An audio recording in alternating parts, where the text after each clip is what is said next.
வணக்கம். முக்கிய செய்திகள்.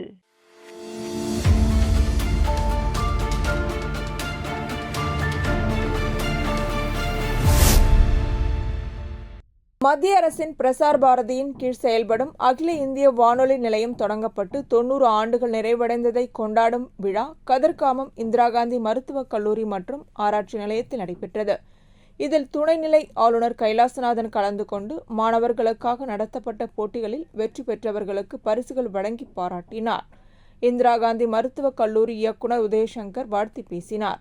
முன்னதாக புதுச்சேரி வானொலி நிலைய பொறியியல் பிரிவு தலைவர் ரவி மாரியப்பன் வரவேற்புரையாற்றினார். நிகழ்ச்சி அமைப்பாளர் எலிசபெத் நோக்கு உரையாற்றினார். நிறைவாக நிகழ்ச்சி பிரிவு தலைவர் செந்தில்குமார் நன்றி தெரிவித்தார். இவ்விழாவில் உதவி பொறியாளர் ஜெயந்தி, நிகழ்ச்சி அமைப்பாளர் ஸ்ரீனிவாஸ் முருகன் உள்ளிட்டோர் கலந்து கொண்டனர்.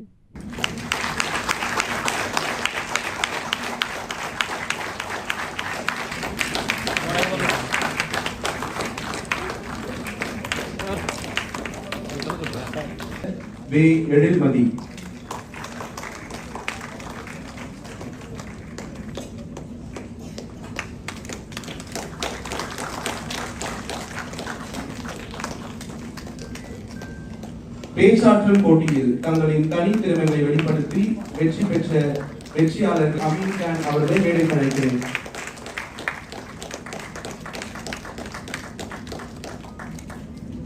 Government college for women K Deepika அவர்களை மேடைக்கு அழைக்கிறேன்.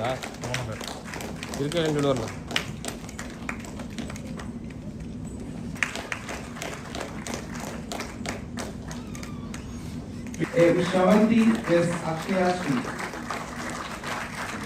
இரண்டாம் பரிசை பெறும் அணி இந்திரா காந்தி கலை மற்றும் அறிவியல் கல்லூரியை சேர்ந்த எஸ் சக்தி ஆனந்தம் கே சதீஸ்வரன். மூன்றாம் பரிசை பெறும் அணி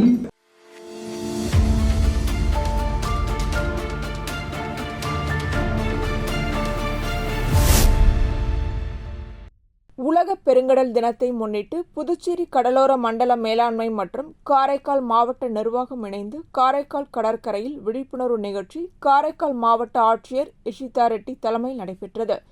இந்நிகழ்ச்சியில் கடல் மாசுபாட்டை குறைத்தல், பிளாஸ்டிக் கழிவுகளை கடலுக்குள் செல்வதை தடுத்தல், கடல் உயிரினங்கள் மற்றும் பவளப்பாறைகள் பாதுகாப்பு குறித்து மாணவர்கள் மற்றும் பொதுமக்களுக்கு விழிப்புணர்வு ஏற்படுத்தப்பட்டு அதிகாரிகள், மாணவர்கள், மீனவர்கள் கடல் வளங்களை பாதுகாக்கவும் கடலோர பகுதிகளை தூய்மையாக பராமரிக்கவும் உறுதிமொழி ஏற்றனர்.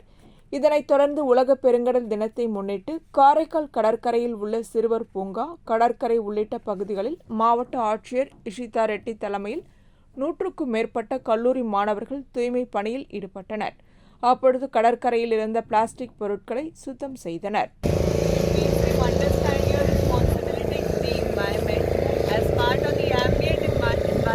Ocean is a very critical field. As you all know, 17 environment and ocean. So on this World Ocean Day 2026, let us renew our commitment that to respect, protect and conserve our ocean and ecosystem. I understand that a healthy ocean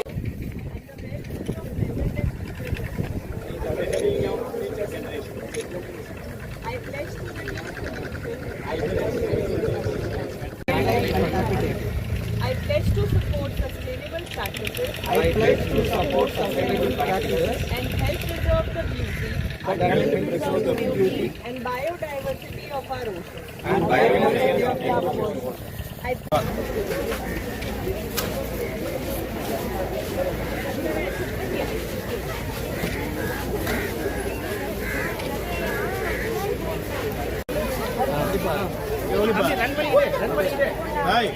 Don't stand. Walk பண்ணிட்டே இருக்கணும்.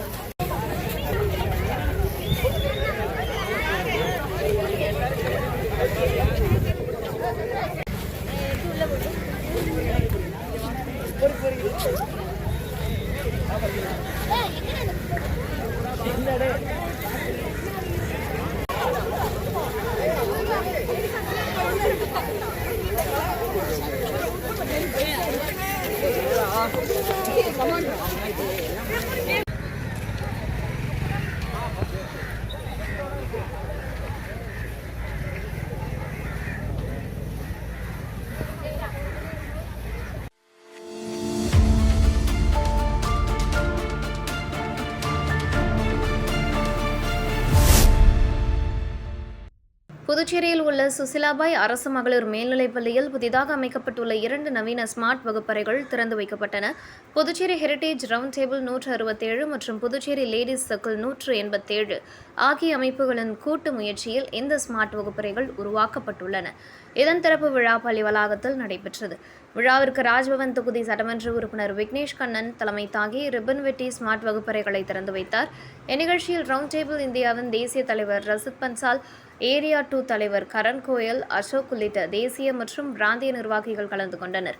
மேலும் Puducherry heritage round table 167 தலைவர் மோதிகுமார், செயலாளர் பாலாஜி, பொருளாளர் ஜெயந்த் மற்றும் அமைப்பு நிர்வாகிகளும் பங்கேற்றனர். அதேபோல் புதுச்சேரி லேடிஸ் சர்க்கிள் 187 தலைவர் சன்ஹிதா, செயலாளர் மோனிகா, பொருளாளர் சரவணப்பிரியா உள்ளிட்ட நிர்வாகிகளும் விழாவில் கலந்து கொண்டனர். அரசு பள்ளி மாணவிகளின் கல்வித்தரத்தை மேம்படுத்தவும் தொழில்நுட்ப வசதிகளுடன் கூடிய நவீன கற்றல் சூழலை உருவாக்கவும் இந்த ஸ்மார்ட் வகுப்பறைகள் அமைக்கப்பட்டுள்ளதாக விழாவில் தெரிவிக்கப்பட்டது.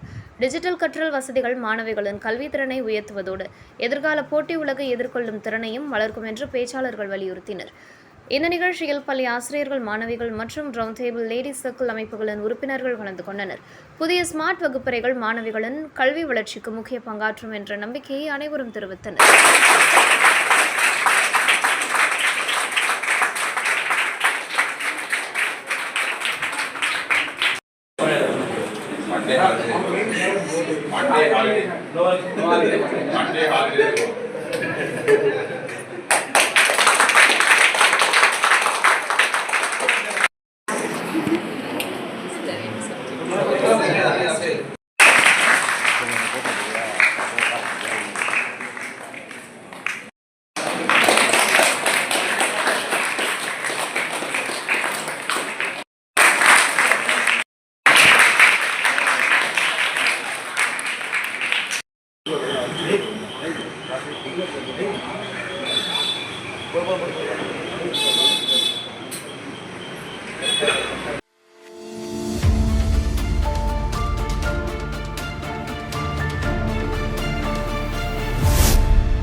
நேயம் மக்கள் கழகத்தின் பொதுச் செயலாளர் விநாயகம், கோரிமேடு வழித்தடத்தில் இயக்கப்படும் சில தனியார் பேருந்துகள் முழு வழித்தடத்தையும் பின்பற்றாமல் பயணிகளை இடைப்பட்ட இடங்களில் இறக்கிவிடுவது குறித்து கடும் கண்டனம் தெரிவித்துள்ளார். இதுகுறித்து அவர் வெளியிட்டுள்ள அறிக்கையில், புதிய பேருந்து நிலையத்திலிருந்து ஏர்போர்ட் சாலை, குக்கு பார்க் வழியாக கோரிமேடு செல்ல வேண்டிய சில தனியார் பேருந்துகள் சில நேரங்களில் ராஜீவ்காந்தி சிக்னல் பகுதியிலேயே பயணிகளை இறக்கிவிட்டு திரும்ப செல்வதாக தொடர்ந்து புகார்கள் வருவதாக தெரிவித்துள்ளார். இந்த நடவடிக்கையால் முதியோர், மாணவர்கள், நோயாளிகள், தனியார் மற்றும் அரசு ஊழியர்கள் உள்ளிட்ட பல்வேறு தரப்பினரும் கடுமையாக பாதிக்கப்படுவதாக கூறியுள்ளார். குறிப்பாக பள்ளி, கல்லூரி மற்றும் பணியிடங்களுக்கு நேரத்தில் செல்ல முடியாமல் பொதுமக்கள் சிரமப்படுவதாகவும் தெரிவித்துள்ளார். மேலும் டிபி மருத்துவமனை, பல் மருத்துவமனை மற்றும் ஜிப்மர் உள்ளிட்ட முக்கிய மருத்துவமனைகளுக்கு செல்லும் நோயாளிகள் மற்றும் அவர்களது உறவினர்கள் பெரும் அவதிக்குள்ளாகி வருவதாகவும் அவர் குறிப்பிட்டுள்ளார். மருத்துவ சிகிச்சைக்காக குறிப்பிட்ட நேரத்தில் மருத்துவமனைக்கு செல்ல வேண்டியவர்கள் மற்றும் நோயாளிகளுக்கான உணவு, மருந்துகளை கொண்டு செல்லும் உறவினர்களும் பாதிக்கப்படுவதாக தெரிவித்துள்ளார். எனவே புதிய பேருந்து நிலையத்திலிருந்து புறப்படும் அனைத்து தனியார் பேருந்துகளும் கோரிமேடு வரை முழுமையாக இயக்கப்படுவதை போக்குவரத்து துறை மற்றும் வட்டார போக்குவரத்து அலுவலகம் உறுதி செய்ய வேண்டும் என்றும், தினசரி கண்காணிப்பு மேற்கொண்டு பொதுமக்கள் சிரமமின்றி பயணம் செய்ய தேவையான நடவடிக்கைகளை எடுக்க வேண்டும் என்றும் விநாயகம் வலியுறுத்தியுள்ளார்.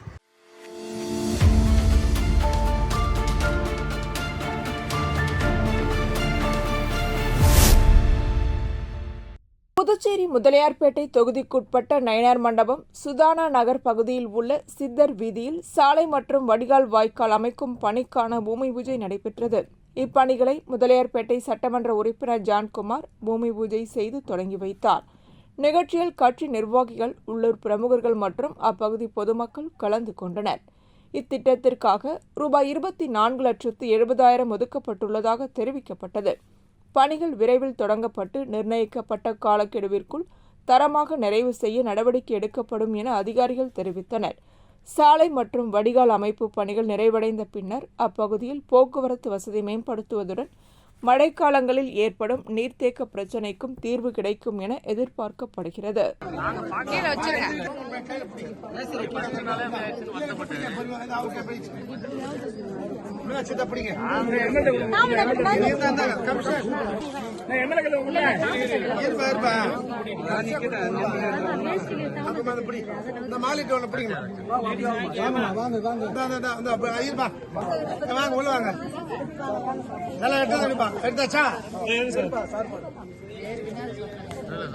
நம்ம தொகுதி மக்கள் எல்லாரும் கலப்பிக்காம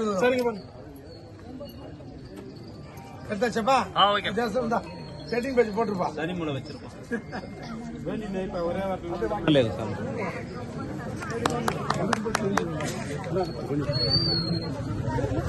நம்ம தான் ரொட்டேஷன் வாங்க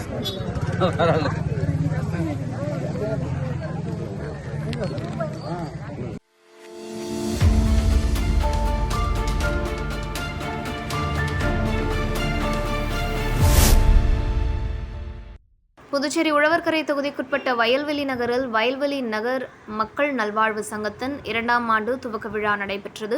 நிகழ்ச்சிக்கு சங்கத்தின் கௌரவ தலைவராக புதிதாக தேர்ந்தெடுக்கப்பட்டுள்ள தொகுதி சட்டமன்ற உறுப்பினர் டாக்டர் நாராயணசாமி தலைமை தாங்கினார். விழாவில் கலந்து கொண்ட அவர் மக்கள் நலவாழ்வு சங்கத்தின் புதிய பெயர் பலகையை திறந்து வைத்து சிறப்புரையாற்றினார். மேலும் சங்கத்தின் 2ஆம் ஆண்டு விழாவை முன்னிட்டு நடத்தப்பட்ட விளையாட்டுப் போட்டிகளில் வெற்றி பெற்றவர்களுக்கு பரிசுகளை வழங்கி பாராட்டுக்களை தெரிவித்தார். அதேபோல் 10 மற்றும் 12ஆம் வகுப்பு பொதுத் தேர்வுகளில் அதிக மதிப்பெண்கள் பெற்ற மாணவர்களை பாராட்டி ஊக்குவித்தார். சந்துரு ராதா மற்றும் குலங்கள் காப்போம் கார்த்தி ஆகியோர் கலந்து கொண்டு வாழ்த்துரை வழங்கினர். இந்த நிகழ்ச்சியில் சங்க தலைவர் சுப்பிரமணியன், செயலாளர் அந்தோனி, பொருளாளர் ரால் பிரன்சுவா, துணைத் தலைவர்கள் அஞ்சலாட்சி மற்றும் ராஜா, துணை செயலாளர் ஜானி, துணை பொருளாளர் அருள்ராஜ், செயற்குழு உறுப்பினர்கள், சங்க நிர்வாகிகள், ஊர் முக்கியஸ்தர்கள், என்ஆர் காங்கிரஸ் கட்சியினர் மற்றும் பொதுமக்கள் கலந்து கொண்டனர். நிகழ்ச்சியின் நிறைவில் அற்புதராஜ் மற்றும் பால் பிரான்சிஸ் ஆகியோர் நன்றி உரையாற்றினர்.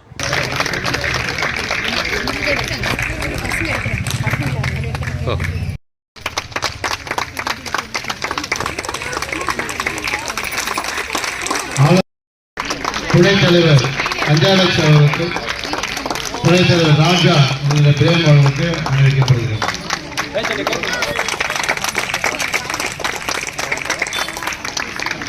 துணை செயலர் ஜானி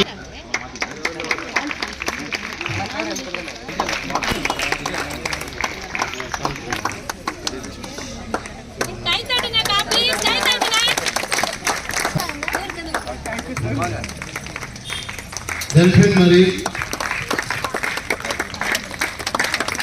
நன்றி சார்.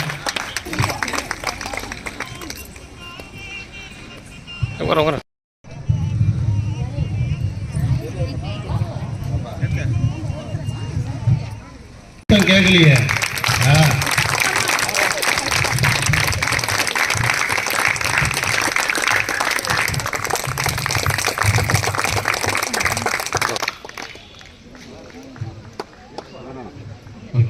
தலைவர் அண்ணன் சுப்பிரமணியன் அவர்களே,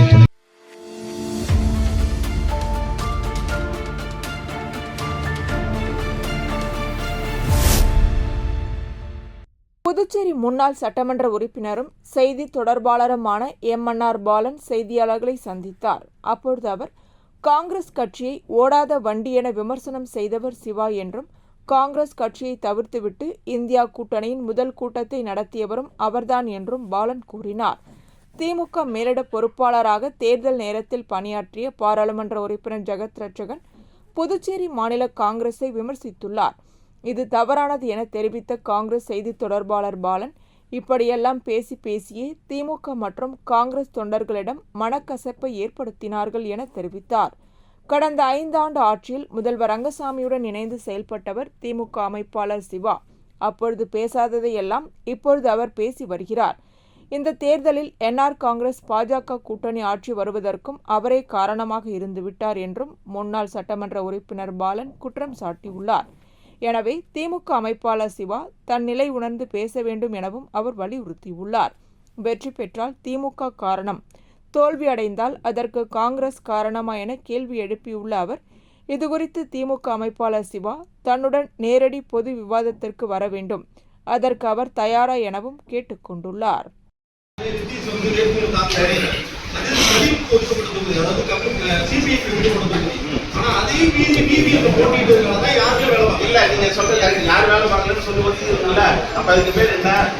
இல்ல சார் நான் என்ன சார் கம்யூனிஸ்ட் யாருக்கு ஒதுக்கி சார் விடுதலை சிறுத்தைக்கு அவர் எப்படி சார் அவர் ஒதுக்குறாரு? திராவிட முன்னேற்ற கழகம் திமுக எல்லாம் பாண்டிச்சேரி ரெட்டப்பள்ள சிவா வந்து 13 சீட்டு திமுக விடுதலை சிறுத்தைக்கு ஒரு சீட்டு எப்படி அவருக்கு எப்படி எந்த அடிப்படையில் சார் நான் கேட்கிறேன் சார் அப்படியே நீ ஏன் கம்யூனிஸ்ட் பண்ண அதுக்கு பதில் சொல்லுங்க. இல்ல நீ எப்படி விடுதலை சிறுத்தை சீட்டு பாருங்க சார் காங்கிரஸ் சார் நியாயமா கேட்டா நியாயம் சொல்லுங்க. நான் சொல்றது தப்பு இல்லை. திமுக மட்டும் 13 சீட் டிக்கெட் போட்டுருந்தாருன்னா கரெக்ட். விடுதலை சிறுத்தைக்கு ஒரு 4 சீட் ஒரு சீட் போட்டாரா இல்லையா? அதுக்கு எப்படி அதுக்கு மட்டும் போட்டாரு? அப்ப கம்யூனிஸ்ட் யாரு கூட தனியா? அப்ப கம்யூனிஸ்ட் அவுட் போட்டதுக்கு யாருக்கு முதல் காரணம்? முதல் கூட்டணியிலேயே காங்கிரஸ் தேங்காம கம்யூனிஸ்ட் வச்சு ஆரம்பிச்ச கூட்டணி யாரு? எப்படி வச்சு அந்த முடிவு எடுத்தது யாரு? அவரு கூட தலைமை எப்படி அதை செஞ்சது? கூட்டணிக்கு தலைமை நீங்க தானே சார் நாங்க இருக்கும்போது அவர் எப்படி சார் இருக்காரு? அவர் எப்படி இந்த கூட எங்களுடைய முன்னாள் முதலமைச்சர் கேட்டீங்க அவர் எங்களுக்கு அழைப்பு சொல்லுன்னு சொல்லி டெபாசிட் கூட வாங்க. இப்ப நாங்க சொன்ன திமுக ஓட்டே போடலன்னு சொல்லுங்க. அப்ப 2000 3000 ஓட்டு தான் போட்டுதுன்னா அப்ப திமுக ஓட்டு எங்க போச்சு? மாநில தலைவரே டெபாசிட் வாங்கலன்றப்ப அது வந்து கட்சிக்கு ஒரு மிகப்பெரிய பின்னடைவு தானே. பிஜேபி கூட தான் தோத்துட்டாரு மாநில தலைவர் ராமலிங்கம். 2வது வாங்கிருக்காரு சார் 2வது இடம் 3வது இடம் இல்ல சார். ஓட்டு ஸ்பிளிட்டட் கரெக்ட். இப்ப என்ன சொல்லட்டுமா வெளிப்படையா சொல்லணும்னா ஒரு என்ஆர் அவர்கள் அவருடைய செல்வாக்கு அவருடைய செயல்பாடை வச்சு ஓட்டு வாங்கினாரு. நீங்க சொல்லுங்க எவ்வளவு பணம் கொடுத்தாங்க நீங்க சொல்லுங்க. ஓட்டுக்கு ஏன் காசு கொடுத்தாரு? செயல்பாடு வச்சு போட்டு வாங்கினாரு. ஏன் காசு கொடுத்தாரு? ஓட்டு பணம் கொடுத்தாரா? ஏன் நீங்க சொல்லுங்க சார். நீங்க எங்கிட்ட பத்திரிக்கை நான் கேள்விப்பட்டது நிறைய விஷயம் இருக்குது. ஆனா பப்ளிக் போய் நீங்க போய் பப்ளிக் கேளுங்க. ஓட்டு போட்டவங்க யாரு காசு வாங்கணும்னு நீங்க போய் தானே பேசுறீங்க. காங்கிரஸ் தான் ஓட்டுக்கு பணம் கொடுத்தாங்க சார். எல்லாருமே இல்ல சார். நான் என்ன கேட்கறேன்னா ஒரு மாநில முதலமைச்சர் அவர் நிக்கிறாருன்னா அவர் வந்து அவர் ஜெயிச்சாரா? அவர் தொகுதி பார்க்க போன ஒத்துக்கினாரா? 5 வருஷமா போலியே அவரே சொல்லிட்டாரு நான் வரல தொகுதிக்குன்னு. சார் அதுதான் நான் சொல்றேன். அதுதான் தனிநபர் செல்வாக்குன்றேன். பாண்டிச்சேரி பொறுத்தளவு தனிநபர் செல்வாக்கு.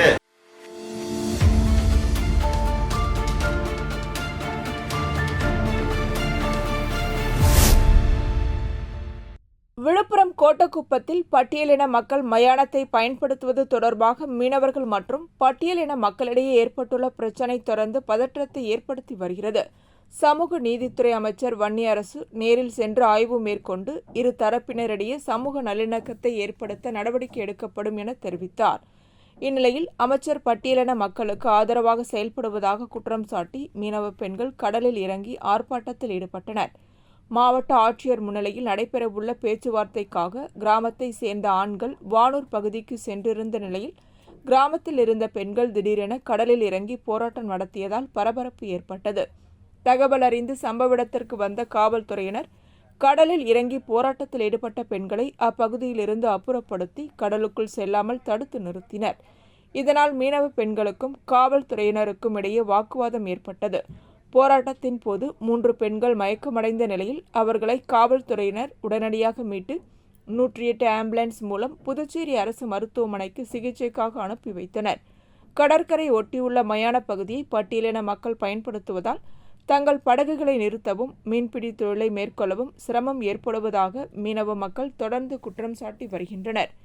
முக்கிய பேச்சுவார்த்தை நடைபெற உள்ள நிலையில் சட்டம் ஒழுங்கு பிரச்சினை ஏற்படாத வகையில் பெரிய கோட்டக்குப்பம் கிராமத்தில் காவல்துறையினர் குவிக்கப்பட்டு பாதுகாப்பு பலப்படுத்தப்பட்டுள்ளது.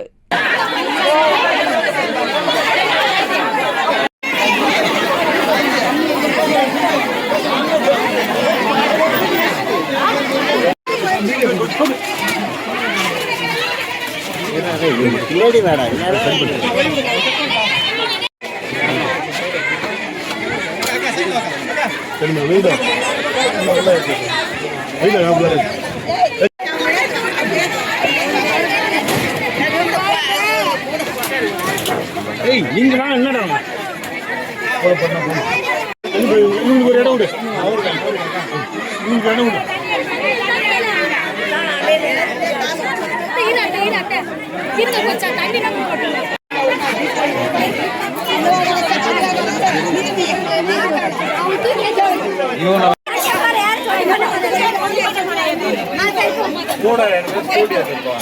என்னடா ஒரு இடம் விடு இடம் விடு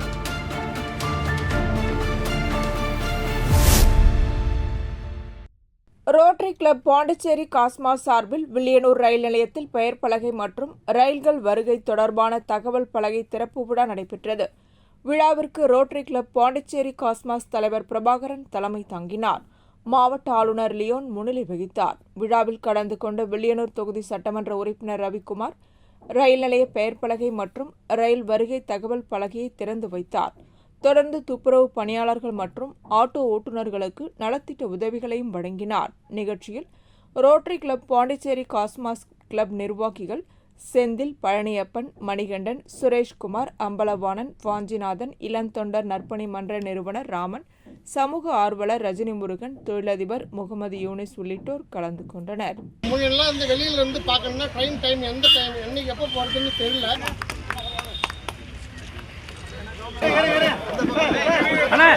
அண்ணா கொஞ்சம் பாருங்க. பாருங்க இங்க பாருங்க. ஒரு பக்கமா நிக்க சொல்றாங்க. அண்ணா இங்க வாங்கண்ணா. இப்படி மறக்காதீங்கண்ணா. ஓகே, அப்புறம் வந்துனே இருங்க.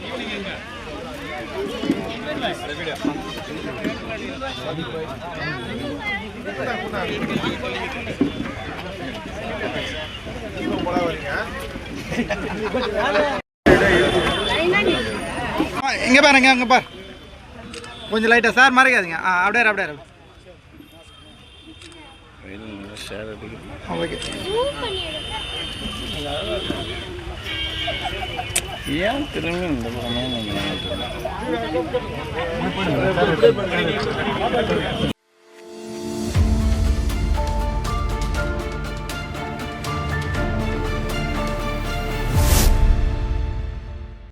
புதுச்சேரி நடிகர் சங்க தலைவரும் சமூக சேவகருமான பாண்டி செல்வத்தின் பிறந்தநாள் நடிகர் சங்க நிர்வாகிகள் மற்றும் ஆதரவாளர்கள் தலைமையில் புதுச்சேரி முழுவதும் அன்னதானம் மற்றும் பல்வேறு நலத்திட்ட உதவிகளுடன் கொண்டாடப்பட்டது.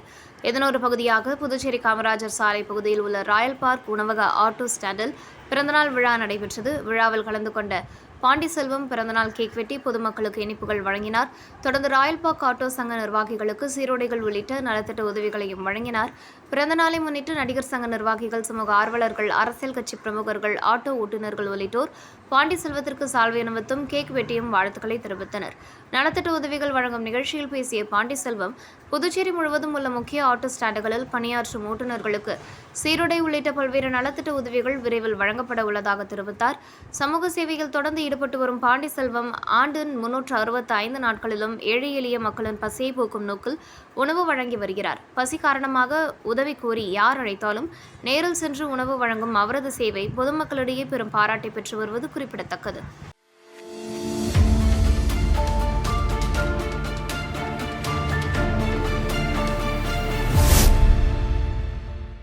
பெண்கள் மற்றும் குழந்தைகளுக்கு எதிரான வன்கொடுமைகள், பாலியல் குற்றங்கள் மற்றும் கொலை சம்பவங்களை கண்டித்து தமிழ்நாடு தௌஹீத் ஜமாத் சார்பில் காரைக்காலில் மகளிர் விழிப்புணர்வு பேரணி நடைபெற்றது. காரைக்காலில் நடைபெற்ற இந்த பேரணியில் இஸ்லாமிய பெண்கள், குழந்தைகள், தமிழ்நாடு தௌஹீத் ஜமாத் நிர்வாகிகள், பொறுப்பாளர்கள் மற்றும் உறுப்பினர்கள் கலந்து கொண்டனர். பேரணிக்கு TNTJ மாநில துணை பொதுச் செயலாளர் அப்துல் ரஹீம் தலைமை தாங்கினார். பேரணியில் பங்கேற்றவர்கள் பெண்கள் மற்றும் குழந்தைகளின் பாதுகாப்பை உறுதி செய்ய அரசு கடுமையான நடவடிக்கைகளை மேற்கொள்ள வேண்டும் என வலியுறுத்தினர். மேலும் சமூகத்தில் பெண்களுக்கு எதிரான வன்முறைகளை தடுக்க விழிப்புணர்வு ஏற்படுத்த வேண்டியதன் அவசியத்தையும் எடுத்துரைத்தார். காரைக்காலில் முக்கிய வீதிகள் வழியாக நடைபெற்ற இந்த பேரணியில் பெண்கள் மற்றும் குழந்தைகளுக்கு எதிரான குற்றங்களை கண்டித்து முழக்கங்கள் எழுப்பப்பட்டன. இந்நிகழ்வு பொதுமக்களின் கவனத்தை ஈர்த்து பெண்கள் பாதுகாப்பு குறித்த விழிப்புணர்வை ஏற்படுத்தும் வகையில் அமைந்தது.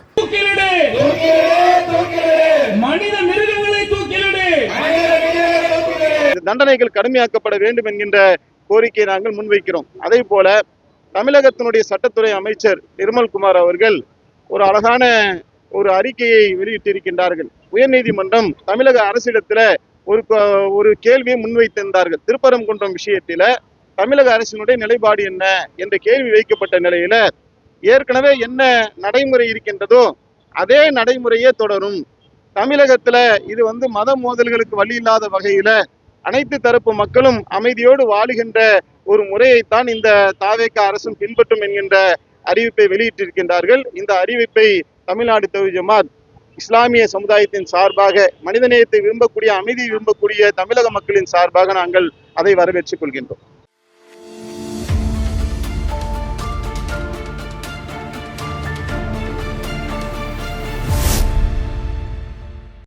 காரைக்காலில் உள்ள ஸ்ரீ நித்திய கல்யாண பெருமாள் கோவில் கும்பாபிஷேகத்தை முன்னிட்டு நடைபெற்று வரும் திருப்பணிகளையும் பக்தர்களின் கோரிக்கையை ஏற்று அமைக்கப்பட்டு வரும் 36 தூண்கள் கொண்ட கருங்கல் மண்டபம் பணிகளையும் சட்டமன்ற உறுப்பினர் நாஞ்சிம் நேரில் பார்வையிட்டார்.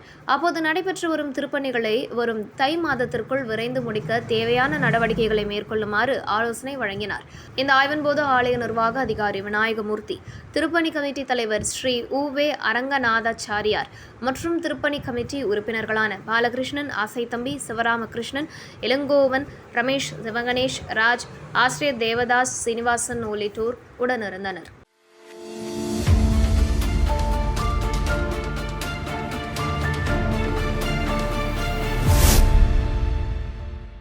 வார இறுதி விடுமுறையை முன்னிட்டு காரைக்கால் கடற்கரையில் 1000க்கும் மேற்பட்ட சுற்றுலா பயணிகள் குவிந்தனர். திருவாரூர், நாகப்பட்டினம், மயிலாடுதுறை உள்ளிட்ட சுற்று வட்டார மாவட்டங்களில் இருந்து ஏராளமானோர் குடும்பத்துடன் காரைக்கால் கடற்கரைக்கு வருகை தந்தனர். இதனால் கடற்கரை பகுதியில் மக்கள் கூட்டம் அதிகரித்து காணப்பட்டது.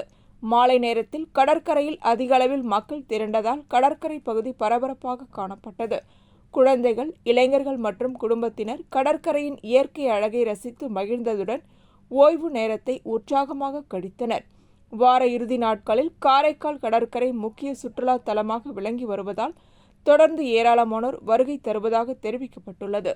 இதனால் அப்பகுதியில் சுற்றுலா சார்ந்த வர்த்தக நடவடிக்கைகளும் சுறுசுறுப்படைந்துள்ளன.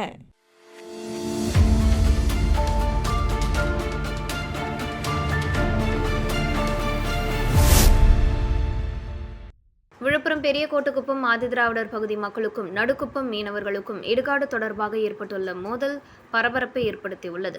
இந்த நிலையில் சமூக நீதி அமைச்சர் வன்னியரசு பிரச்சினைக்குரிய இடுகாடு பகுதியை நேரில் ஆய்வு செய்தார். பின்னர் செய்தியாளர்களிடம் பேசிய அமைச்சர், ஆதிதிராவிடர் மக்களுக்கு ஒதுக்கப்பட்ட இடுகாடு பகுதியில் மீனவர்கள் தங்களது படகுகளை நிறுத்தி வருவதால் பிரச்சினை ஏற்பட்டதாக தெரிவித்தார். இதன் காரணமாக இரு தரப்பினருக்கும் இடையே மோதல் மற்றும் தாக்குதல் சம்பவங்கள் நடந்துள்ளதாகவும் கூறினார்.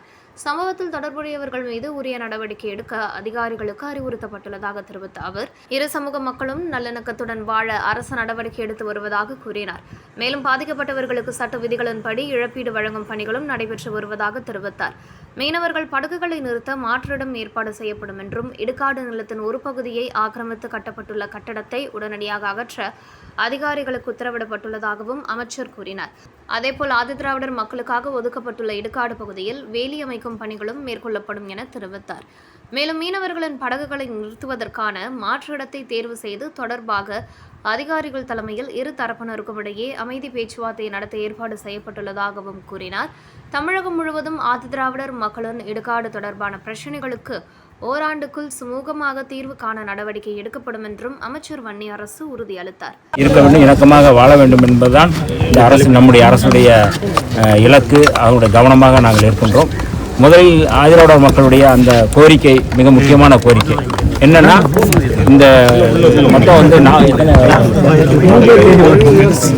43 சென்ட் இந்த அவர்களுக்கு பாதிக்கப்பட்டது அல்லது ரெவென்யூ நமக்கு ஒதுக்கி இருக்கிற இடம் சொல்லி அவங்க சொல்கிறாங்க. அந்த இடத்த வந்து மீட்டு அதை ஒரு ஃபென்சிங் போட்டு அவர்களுக்கான இதை கொடுக்கணும்னு சொல்லி முதல் கோரிக்கையாக சொல்லியிருக்கிறோம். அதை வந்து நிர்வாகம், மாவட்ட நிர்வாகம் ஏற்றுக்கொண்டு அதை நாங்கள் செய்வோம் சொல்லியிருக்காங்க. அதேபோல் இந்த பில்டிங் வந்து அனுமதி இல்லாமல் கட்டப்பட்ட பில்டிங்கு. இதுவும் வந்து இந்த ஆதிதிராவிடர் மக்களுக்கான இடுகாட்டுக்குள் பாதி இடத்த வந்து அவங்க வந்து ஆக்கிரமித்து கட்டியிருக்கிறாங்க. அப்போ அதையும் வந்து எவிக்ஷன் பண்ண சொல்லியிருக்கிறோம்.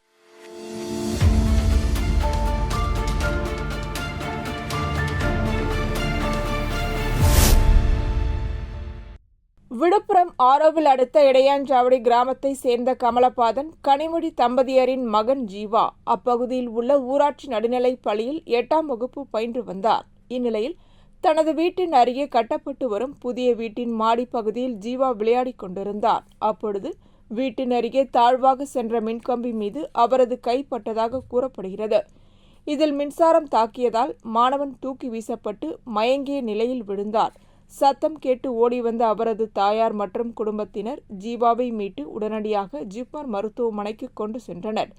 ஆனால் மாணவனை பரிசோதித்த மருத்துவர்கள் அவர் ஏற்கனவே உயிரிழந்து விட்டதாக தெரிவித்தனர். இந்த சம்பவம் குறித்து ஆரோவில் காவல் நிலைய காவல்துறையினர் வழக்கு பதிவு செய்து விசாரணை மேற்கொண்டு வருகின்றனர். தாழ்வாக சென்ற மின்கம்பி காரணமாக ஏற்பட்ட இந்த விபத்தில் பள்ளி மாணவன் உயிரிழந்த சம்பவம் இடையாஞ்சாவடி கிராம மக்களிடையே பெரும் சோகத்தை ஏற்படுத்தியுள்ளது. இத்துடன் செய்திகள் நிறைவடைகின்றன. வணக்கம்.